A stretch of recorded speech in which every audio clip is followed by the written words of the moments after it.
Class 10th का first lesson Rajasthan का इतिहास एक परिचय। 1949 ईस्वी से पूर्व राजस्थान नाम से इस भौगोलिक प्रदेश को नहीं जाना जाता था। ऐसा माना जाता है कि 1800 ईस्वी में सर्वप्रथम जॉर्ज थॉमस ने भूभाग के लिए राजपूताना शब्द का प्रयोग किया था। इसके बाद 1829 में अनस इन एंटिक्विटीज और राजस्थान के लेखक कर्नल जेम्स टॉड ने इस पुस्तक में इस प्रदेश का नाम राजस्थान या राजस्थान रखा। स्वतंत्रता के बाद इस प्रदेश जो राजस्थान के प्रदेश की विभिन्न रियासतों का एकीकरण हुआ तो 30 मार्च 1949 ईस्वी से सहमति इसका नाम राजस्थान रखा गया। प्राचीन साहित्य और अभिलेखों में वर्तमान राजस्थान के विभिन्न क्षेत्रों के भिन्न भिन्न नाम मिलते हैं। कुल क्षेत्र उनकी भौगोलिक विशेषताओं के आधार पर और कुछ क्षेत्र वहाँ पर बसी जातियों के नामों से जाने जाते थे। राजस्थान के क्षेत्रों के प्राचीन नामों से इनका उल्लेख ऋग्वेद में भी आया है। मरु, धन्व, जांगल, मत्स्य, सूरसेन आदि है। मरु, धन्व, जांगल, मत्स्य, सूरसेन आदि है। मरु और धन्व दोनों का अर्थ एक ही है। इनका प्रयोग मरु, धन्व, जंगल, मत्स्य, सूरसेन आदि मरु और धन्व दोनों एक अर्थ का अर्थ एक ही है और उनका प्रयोग जो जोधपुर संभाग के मरुस्थल के लिए हुआ है। जो मरु और धन्व है उनका प्रयोग जोधपुर के क्षेत्र के लिए हुआ, जोधपुर संभाग के लिए। जोधपुर पहले मरु फिर मरुवार कहलाता था। जोधपुर को पहले मरु फिर बाद में मरुवार कहा जाने लगा था और कालांतर में इसे मारवाड़ कहा जाने लगा। जंगल शब्द का प्रयोग उस क्षेत्र के लिए किया गया है जहाँ समी, केर या पिल्लू आदि होते हो। जंगल शब्द जो है उसका प्रयोग, जंगल जो शब्द है तो जंगल देश कहलाता था और ये मत्स्य जिसका उल्लेख वापस पढ़ लीजिए एक बार। मरुवार कहलाता था जोधपुर और कालांतर में इसे मारवाड़ कहा जाने लगा। जंगल शब्द का प्रयोग उस क्षेत्र किया जाता था जहाँ समी, केर, पिल्लू आदि होते थे। जंगल शब्द का प्रयोग उस क्षेत्र के लिए जाता समी, केर और पिल्लू आदि होते थे। बीकानेर और नागौर व आसपास का क्षेत्र जंगल देश कहलाता था। बीकानेर और नागौर के आसपास का जो क्षेत्र है वो क्या कहलाता था? बीकानेर व नागौर व आसपास का क्षेत्र जो जंगल प्रदेश कहलाता था। मत्स्य जिसका उल्लेख महाभारत में एक राज्य के रूप में हुआ है। मत्स्य जिसका महाभारत में एक राज्य के रूप में है वह जयपुर, अलवर और भरतपुर तक विस्तार था। ये जो मत्स्य प्रदेश है जयपुर, अलवर और भरतपुर तक विस्तार था। कहाँ तक? जयपुर, अलवर और भरतपुर तक विस्तार था मत्स्य प्रदेश। मत्स्य प्रदेश की राजधानी विराटनगर थी। भरतपुर के मथुरा क्षेत्र से सटे हुए क्षेत्र धौलपुर और करौली। भरतपुर के जो मथुरा क्षेत्र है उससे सटे हुए कौन कौन से क्षेत्र? धौलपुर और करौली के अधिकांश भाग सूरसेन राज्य में सम्मिलित थे। यह भी एक प्राचीन राज्य था सूरसेन। महाभारत में भी इसका उल्लेख मिलता है सूरसेन का। भौगोलिक विशेषताओं के आधार पर नामित कुछ अन्य क्षेत्र निम्नलिखित। माही नदी के आसपास का प्रतापगढ़ का भूभाग, जो माही नदी के आसपास का प्रतापगढ़ भूभाग काटल कहलाता था क्योंकि ये क्षेत्र माही नदी के किनारे कांटे पर स्थित था, इसलिए काटल कहलाता था। 56 गाँवों का समूह होने के कारण बांसवाड़ा और प्रतापगढ़ का जो मध्य भूभाग है वो 56 का मैदान कहलाता था। बेसरोड़गढ़ के से लेकर बिजोलिया तक का क्षेत्र पठारी होने के कारण ऊपरमाल के नाम से जाना जाता था। उदयपुर के आसपास का प्रदेश पहाड़ियों की अधिकता के कारण गिरवा कहलाता था। जैसलमेर का प्राचीन नाम मांड था। डूंगरपुर बांसवाड़ा क्षेत्र बागड़ कहलाता था। डूंगरपुर और बांसवाड़ा का क्षेत्र वो क्या कहलाता था? बागड़ कहलाता था। और जैसलमेर कहते हैं मांड, है ना, ये याद रखना। बागड़ कहलाता है, बांगड़ नहीं, बांगड़ ऊपर वाला क्षेत्र है। कोटा और बूंदी जो प्रदेश हाड़ौती नाम से प्रसिद्ध है। सीकर, झुंझुनू, चूरू का क्षेत्र विशाखापट्टनम प्रदेश कहलाता है। इसी क्षेत्र में बांगड़ कहते थे इनको। इतिहास का काल विभाजन। मोटे तौर पर मानव के संपूर्ण इतिहास को 3 कालों में विभाजित किया जाता है: प्राक युग, आद्य युग और ऐतिहासिक युग। तो प्राक युग, आद्य युग और ऐतिहासिक युग। प्राक युग इतिहास के उस काल को कहा जाता है। प्राक युग इतिहास किस युग को कहा जाता है?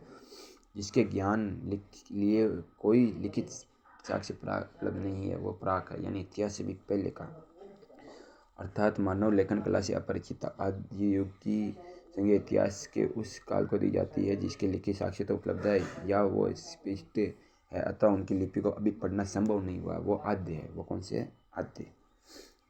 ऐतिहासिक युग उस काल के इतिहास को है संबंध में स्पष्ट है, जिसको सुपठित और लिखित साक्ष्य उपलब्ध है, वो ऐतिहासिक। इन अर्थों में भारतीय इतिहास के कालक्रम को इस प्रकार से विभाजित कर सकते हैं। प्राक युग, ये युग सृष्टि के आरंभ से हड़प्पा सभ्यता के पूर्व था। जो प्राग युग था वो सृष्टि के आरंभ, जहाँ से सृष्टि आरंभ हुई और उससे हड़प्पा तक, हड़प्पा सभ्यता के पूर्व तक का, हड़प्पा जो सभ्यता थी उनके पूर्व तक कौन सा था? प्राक। और उसके बाद आद्य युग में हड़प्पा की सभ्यता के काल से फिर पूर्व तक जो प्राक और हड़प्पा के बाद के जो थे काल 600 ईसा पूर्व तक रहा। हड़प्पा सभ्यता से 600 ईसा पूर्व तक कौन सा रहा? आद्य युग रहा। और इसके बाद में ऐतिहासिक युग, जो ऐतिहासिक युग है 600 ईसा पूर्व से वर्तमान तक जारी है। प्राग ऐतिहासिक राजस्थान। प्राक युग में राजस्थान मानव सभ्यता का उदय नदी घाटियों में हुआ था, क्योंकि नदी घाटियों में जल की प्रचुरता के कारण यहाँ अपने उत्पन्न होने वाले कंदमूल फल भी प्रचुर मात्रा में उपलब्ध होते हैं। सघन वनों के कारण यहाँ मांस हेतु पशु पक्षी भी आसानी से उपलब्ध हो जाते हैं।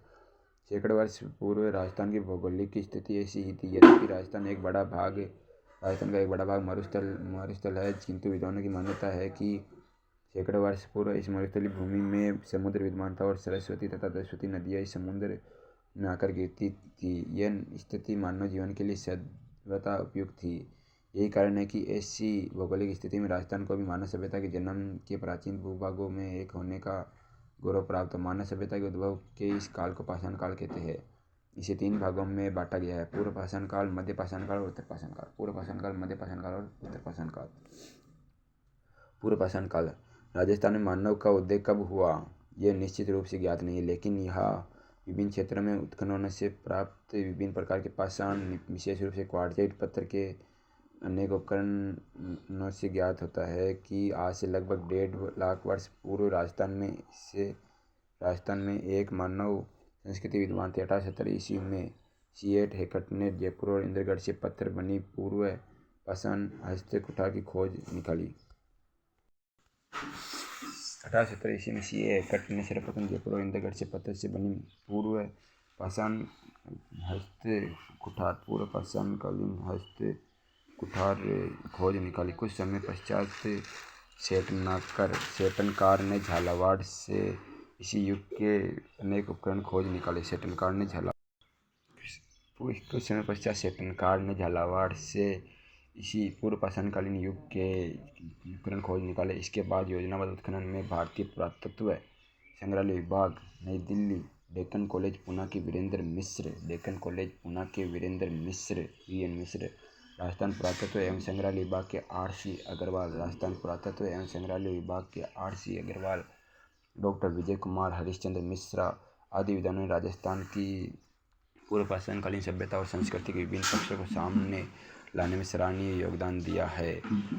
इनके प्रयत्नों से राजस्थान में अजमेर, अलवर, चित्तौड़गढ़, भीलवाड़ा, जयपुर, झालावाड़, जालौर, जोधपुर, पाली, टोंक आदि क्षेत्रों की प्रमुख जो नदियाँ हैं, नदियाँ विशेष रूप से चंबल, बनास व उनकी सहायक नदियों के किनारे पूर्व पाषाणकालीन उपकरण प्राप्त हुए। जालौर से इस युग के उपकरण की खोज का श्रेय जालौर से पूर्व पाषाणकालीन युग का जो उपकरण है उनका जो श्रेय है, ये लिख लीजिए, याद रख लीजिए।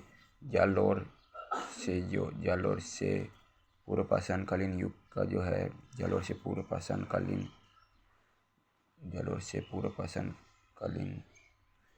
युग के जो स्तर है, युग के उपकरणों, जालौर से पूर्व पाषाणकालीन युग के उपकरणों का खोज का श्रेय है वो किसको जाता है? खोज का श्रेय किसको जाता है?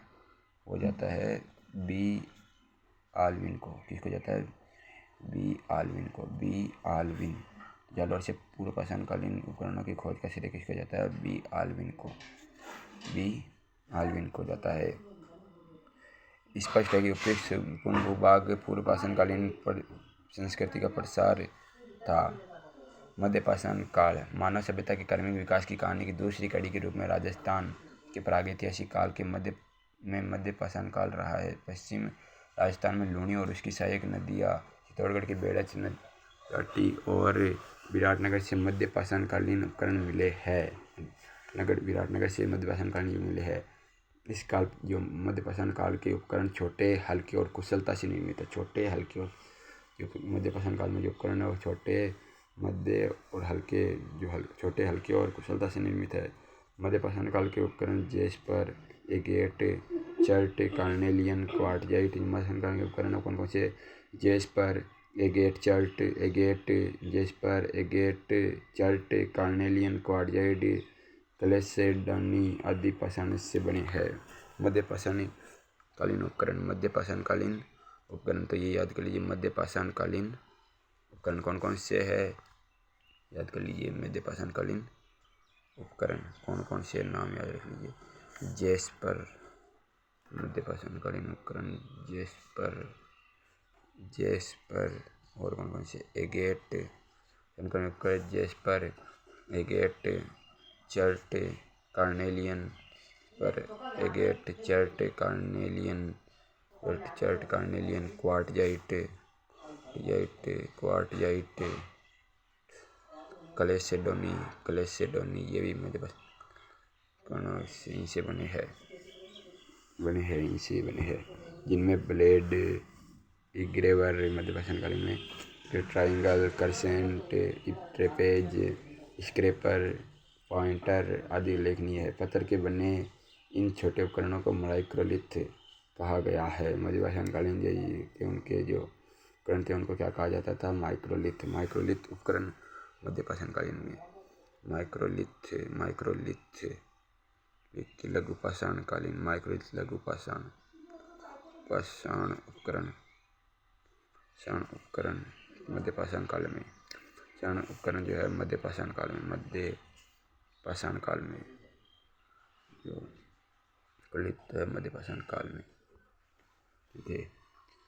उत्तर नवपाषाण काल। भारत के अन्य भागों की भांति राजस्थान में भी उत्तर नवपाषाण कालीन सभ्यता का उदय हुआ। राजस्थान में भी उत्तर नवपाषाण का उदय हुआ। अजमेर, नागौर, सीकर, झुंझुनू, जयपुर, उदयपुर, चित्तौड़, जयपुर सभी इन आदि स्थानों से उत्तर पाषाण कालीन सभ्यता के अनेक उपकरण प्राप्त हुए। राजस्थान में धातु काल, ताम्रपाषाण, ताम्र एवं ताम्रकांस्य काल। धातु काल के अंतर्गत राजस्थान के भी अनेक स्थानों से ताम्रपाषाण व ताम्रकाल के अवशेष मिले, जो तत्कालीन युग में राजस्थान के मानव के सांस्कृतिक विकास पर पर्याप्त प्रकाश डालते हैं। राजस्थान की ताम्रकालीन सभ्यता संस्कृति के प्राचीन स्थलों में गणेश्वर, सीकर, कालीबंगा, हनुमानगढ़, गिलोन, राजसमंद, आहड़ व झाड़ोल, उदयपुर, पिंडालिया जो है, चित्तौड़गढ़, पिंडालिया, चित्तौड़गढ़, पिंड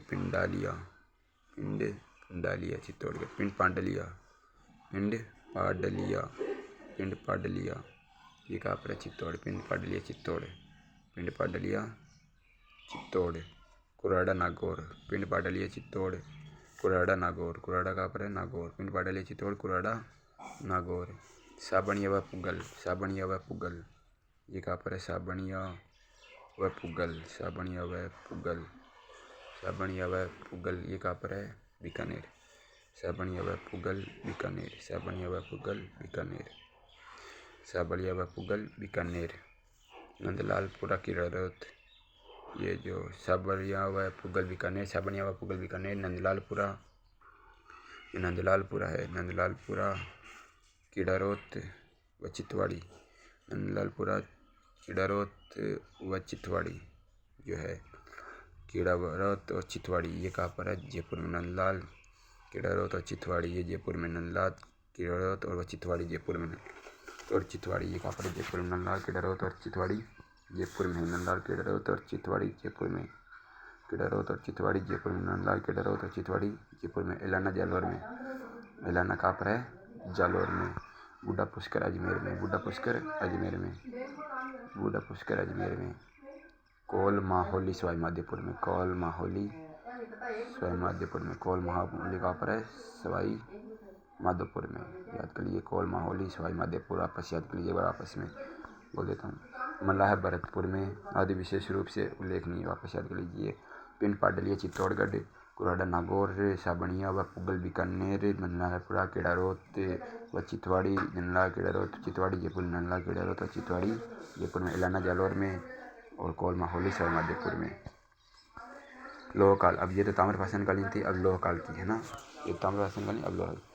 ताम्र और कांस्य युग काल के पश्चात लोह का ज्ञान और उसका प्रयोग मानव इतिहास की युगांतकारी घटना थी। इसने कृषि उपकरण तथा हथियारों की गुणवत्ता को बढ़ाकर सारे परिदृश्य को बदल दिया। राजस्थान में नौह, भरतपुर, जयपुर, सोनारी, झुंझुनू, रेड टोंग आदि स्थानों में लोह की संस्कृति के समय से अनेक हथियार का उपकरण मिले हैं। नौह से प्राप्त लोह के अवशेष भारत में लोह युग के आरंभ के होने की सीमा रेखा निर्धारित करने के महत्वपूर्ण स्रोत है। जोधपुर तथा सोनारी से भी जोधपुर और सोनारी वासी लोह की गलाने की भट्टियाँ और अस्त्र शस्त्र उपकरण के कारण अवशेष मिले हैं। कारखाना रेड को तो लोह सामग्री की प्रचुरता के कारण प्राचीन राजस्थान के टाटा नगर की संज्ञा दी गई है। लोह काल के पश्चात भारत के अन्य भागों की भांति राजस्थान में भी स्लेटी रंग की चित्रित मृदभांड संस्कृति का उदय हुआ। लोह काल के पश्चात भारत में अन्य भागों की भांति राजस्थान में भी कौन सी संस्कृति का स्लेटी रंग की जो चित्रित मृदभांड संस्कृति है इसका उदय हुआ लोह काल के पश्चात। तो लोह काल के पश्चात राजस्थान में भी स्लेटी रंग की चित्रित मृदभांड संस्कृति का उदय हुआ। इस संस्कृति जो स्लेटी रंग की चित्रित मृदभांड संस्कृति के अवशेष विराटनगर व जोधपुर जयपुर। तो ये कौन सी लोग ये स्लेटी रंग की चित्रित मृदभांड संस्कृति लिख लीजिए बार। स्लेटी रंग की चित्रित मृदभांड संस्कृति, स्लेटी रंग की चित्रित मृदभांड संस्कृति, स्लेटी रंग की मृदभांड संस्कृति। इसके अवशेष काशी मिले में कि मैं विराटनगर में किस अवशेष काशी मिले जोधपुर जयपुर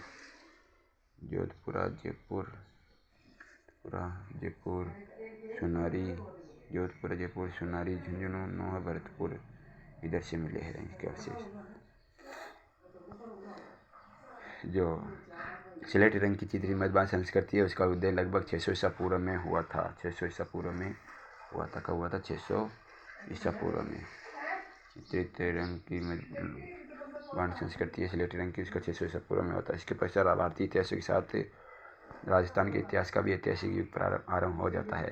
राजस्थान की प्राचीन सभ्यताएं कालीबंगा, प्राचीन सरस्वती और सरस्वती नदी घाटी, वर्तमान में गंगा नदी का क्षेत्र में हड़प्पा से भी प्राचीन कालीबंगा की सभ्यता विकसित हुई। राजस्थान के हनुमानगढ़ जिले में स्थित यह सभ्यता जो कालीबंगा सभ्यता आज से 6000 वर्ष से भी अधिक प्राचीन मानी जाती है। आज से लगभग 6000 वर्ष पुरानी मानी जाती है कालीबंगा सभ्यता। इस स्थल जो कालीबंगा सभ्यता का स्थल कालीबंगा नाम यहाँ से खुदाई की गई दौरान काली चूड़ी के कारण पड़ा है, क्योंकि पंजाबी भाषा में बंगा का अर्थ चूड़ी क्या होता है? चूड़ी। सर्वप्रथम 1952 ईस्वी में अमलानंद घोष ने कालीबंगा सभ्यता की खोज की। सर्वप्रथम अमलानंद घोष ने 1952 ईस्वी में कालीबंगा सभ्यता की खोज की और तत्पश्चात 1961-62 में बीबी लाल और बीके थापड़े द्वारा यह कालीबंगा सभ्यता में उत्खनन कार्य करवाया गया। उत्खनन में कालीबंगा सभ्यता के 5 स्तर सामने आए। प्रथम 2 स्तर तो हड़प्पा सभ्यता से भी प्राचीन है। वही तीसरे, चौथे व 5वें स्तर की सामग्री हड़प्पा सभ्यता की सामग्री के समान और समकालीन है। इस आधार पर कालीबंगा की सभ्यता को 2 भागों में बांटा गया है, प्राक हड़प्पा सभ्यता और हड़प्पा सभ्यता। इसमें देखिए उत्खनन में जिस सभ्यता की कालीबंगा सभ्यता 5 स्तर सामने आए। प्रथम 2 स्तर तो हड़प्पा सभ्यता से भी प्राचीन है। कालीबंगा के प्रथम 2 स्तर है वो हड़प्पा सभ्यता से भी प्राचीन है। वही तीसरे, चौथे व 5वें जो प्रथम 2 थे वो हड़प्पा सभ्यता से प्राचीन है, और इसके बाद में तीसरे, चौथे व 5वें स्तर की सामग्री हड़प्पा सभ्यता की सामग्री के समान है और समकालीन है। इस आधार पर कालीबंगा सभ्यता को 2 भागों में बांटा गया है। एक तो प्राक हड़प्पा सभ्यता और हड़प्पा सभ्यता। प्राक हड़प्पा सभ्यता में 2 सभ्यता आती है ना। कालीबंगा सुव्यवस्थित रूप से बसा हुआ नगर था। मकान बनाने में मिट्टी की ईंटों की धूप में पकाकर प्रयुक्त किया जाता था। उत्खनन से प्राप्त मिट्टी के बर्तन एवं उनके अवशेष पतले और हल्के हैं। कालीबंगा सुव्यवस्थित रूप से बसा हुआ नगर था। मकान बनाने में कालीबंगा में मिट्टी की जो ईंटों को धूप में पकाकर क्या किया जाता, प्रयुक्त किया जाता था। कालीबंगा सभ्यता से उत्खनन में प्राप्त मिट्टी के बर्तन एवं उनके अवशेष पतले और हल्के तथा उनमें सुंदरता व सुडौलता का अभाव है। अभाव है। बर्तनों का रंग लाल है। कालीबंगा सभ्यता में बर्तनों का जो रंग है वो क्या है? लाल है, जिन पर काली एवं सफ़ेद रंग की रेखाएं खींची गई है। यहाँ से कालीबंगा सभ्यता से जुते हुए खेत के साक्ष्य मिलते हैं। ऐसा अनुमान है कि लोग एक ही खेत में 2 फसल उगाते थे। ऐसा कालीबंगा सभ्यता के बारे में ऐसा अनुमान है कि यहाँ पर एक ही खेत में 2 फसल उगाते थे। कालीबंगा सभ्यता से कब्रिस्तान यहाँ कालीबंगा सभ्यता के निवासियों की शवदान पत्तियों की जानकारी मिलती है। साथ ही एक बच्चे के कंकाल की खोपड़ी में 6 छिद्र मिले हैं। कालीबंगा सभ्यता से एक बच्चे की खोपड़ी में 6 छिद्र मिले हैं। कालीबंगा सभ्यता में एक बच्चे की खोपड़ी में 6 छिद्र मिले हैं। कंकाल में खोपड़ी में 6 छिद्र मिले कालीबंगा सभ्यता से। इसे मस्तिष्क शोथ बीमारी के इलाज का प्रमाण माना जाता है। कालीबंगा सभ्यता में। या कालीबंगा सभ्यता से प्राप्त खिलौना, बैलगाड़ी, हवनकुंड, लकड़ी की नाली व बेलनाकार मुहर का हड़प्पा सभ्यता में विशिष्ट स्थान है। आहड़ सभ्यता। उदयपुर शहर के पास बहने वाले आहड़ नदी के तट पर बसे आहड़ के उत्खनन के फलस्वरूप 4000 वर्ष पुरानी पाषाण धातु युगीन सभ्यता के अवशेष सामने आए। ये सभ्यता एक टीले के नीचे दबी हुई प्राप्त हुई थी, जिसे धूल यानी मिट्टी का टीला कहते हैं। आहड़ सभ्यता धूलकोट के किनारे मिली थी। सर्वप्रथम 1953 में अक्षयकीर्ति व्यास आहड़ सभ्यता में सर्वप्रथम 1953 में अक्षयकीर्ति व्यास एवं उसके बाद रतनचंद्र अग्रवाल। आहड़ सभ्यता में सर्वप्रथम 1953 में अक्षयकीर्ति व्यास तथा उसके बाद रतनचंद्र अग्रवाल ने एच.डी. साकलिया ने भी आहड़ सभ्यता स्टेशन में खनन करवाया। सर्वप्रथम अक्षयकीर्ति व्यास, उसके बाद अग्रवाल और एच.डी. साकलिया के नेतृत्व में उत्खनन करवाया गया था। इस आहड़ सभ्यता के लोग मकान बनाने में धूप में सुखाई गई ईंटों एवं पत्थरों का प्रयोग करते थे। आहड़ सभ्यता के लोग मकान बनाने में धूप में सिकाई गई ईंटों का प्रयोग करते थे। आहड़ के लोग अपने मृतकों को गहने व आभूषण के साथ दफनाते थे। आहड़ के जो लोग थे उनको मृतकों को गहनों व आभूषण के साथ दफनाते थे। आहड़ की सभ्यता के लोग जो उनकी मृत्यु के बाद भी जीवन की अवधारणा का समर्थक होने का प्रमाण है। उत्खनन में आहड़ सभ्यता में उत्खनन में मिट्टी के बर्तन सर्वाधिक मिलते हैं। आहड़ सभ्यता में उत्खनन में मिट्टी के बर्तन सर्वाधिक मिलते हैं। आहड़ सभ्यता में उत्खनन में मिट्टी के बर्तन सर्वाधिक मिले हैं, जो आहड़ को लाल काले मिट्टी के बर्तन वाली संस्कृति का प्रमुख केंद्र सिद्ध कर देती है। लाल काले मिट्टी बर्तनों का प्रमुख केंद्र सिद्ध कर देती है आहड़ को। आहड़ का दूसरा नाम ताम्रवती नगरी भी मिलता है। आहड़ का दूसरा नाम ताम्रवती नगरी भी मिलता है। आहड़ का दूसरा नाम ताम्रवती नगरी भी मिलता है, जो यहाँ आहड़ सभ्यता के तांबे के औजारों एवं उपकरण के अत्यधिक प्रयोग के कारण रखा गया होगा। उत्खनन से प्राप्त ठप्पों से आहड़ में रंगाई छपाई व्यवसाय में उन्नत होने का अनुमान भी लगाया जाता है। गिलुंड सभ्यता। राजसमंद जिले में स्थित गिलुंड कस्बे में बनास नदी के तट पर 2 टीलों के उत्खनन के फलस्वरूप आहड़ संस्कृति में जुड़ी ये सभ्यता गिलुंड सभ्यता प्रकाश में आई, जिसे बनास संस्कृति के नाम से भी पुकारा जाता है। गिलुंड सभ्यता को बनास संस्कृति के नाम से भी पुकारा जाता है। गिलुंड सभ्यता को बनास संस्कृति के नाम से भी पुकारा जाता है। किस सभ्यता को बनास संस्कृति के नाम से पुकारा जाता है? गिलुंड सभ्यता को बनास संस्कृति के नाम से भी पुकारा जाता है। 1957-58 में बीबी लाल के निर्देशन में गिलुंड सभ्यता का उत्खनन किया गया। 1957-58 में बीबी लाल के निर्देशन में गिलुंड सभ्यता का उत्खनन किया गया। तत्पश्चात 1998 से 2003 ईस्वी के मध्य पूना के डॉक्टर V.S. शिंदे 1998 में से 2003 के मध्य पूना के डॉक्टर V.S. शिंदे एवं पेंसिल्वेनिया विश्वविद्यालय अमेरिका के प्रोफेसर ग्रेगरी पोसल के निर्देशन में गिलुंड सभ्यता में उत्खनन किया गया। उत्खनन में से ताम्र युगीन सभ्यता के अवशेष मिले हैं, जिसका समय 1900 से 1700 ईसा पूर्व निर्धारित किया गया। गिलुंड से 5 प्रकार की मिट्टी के बर्तन मिले हैं: सादे काले, पालिशदार, भूरे, लाल और काले मध्यभांड। गिलुंड से उत्खनन में मिट्टी के खिलौने, पत्थर की गोलियां,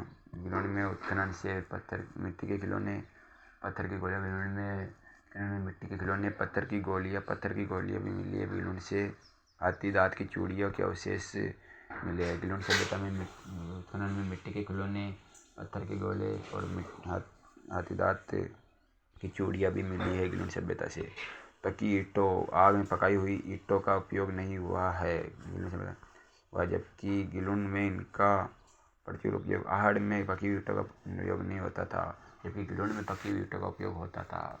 आहड़ में नहीं होता, जबकि उपयोग गिलुंड में होता था। बागोर सभ्यता। भीलवाड़ा जिले में स्थित बागोर में कोठारी नदी के तट पर डॉक्टर V.N. मिश्र के निर्देशन में जो बागोर सभ्यता है, डॉक्टर V.N. मिश्र के निर्देशन में 1967 से 77 तक बागोर सभ्यता का उत्खनन कार्य किया गया। उत्खनन के दौरान बागोर सभ्यता में प्रागैतिहासिक काल की सभ्यता के अवशेष प्राप्त हुए, जो 4 से 5 हजार ईसा पूर्व के माने जाते हैं। यह से बागोर सभ्यता से बड़ी संख्या में लघु पाषाण बागोर से तांबे के उपकरण प्राप्त हुए, जिनमें छेद वाली सुई सबसे महत्वपूर्ण भाग तांबे के उपकरण प्राप्त हुए जिनमें छेद वाली सुई, तो छेद वाली सुई बागोर से प्राप्त हुई, छेद वाली सुई भी बागोर से प्राप्त हुई है। छेद वाली सुई सबसे प्रमुख है, छेद वाली सुई बागोर में प्राप्त हुई है, सबसे महत्वपूर्ण जो बागोर से प्राप्त हुई है छेद वाली सुई। बागोर सभ्यता से कृषि व पशुपालन के प्राचीनतम साक्ष्य प्राप्त हुए, कृषि व साक्ष्य प्राप्त हुए। बागोर मध्य पाषाण कालीन सभ्यता का स्थल और लघु पाषाण उपकरण का प्रमुख केंद्र था। बागोर मध्य पाषाण कालीन सभ्यता का स्थल और लघु पाषाण उपकरण का प्रमुख केंद्र था।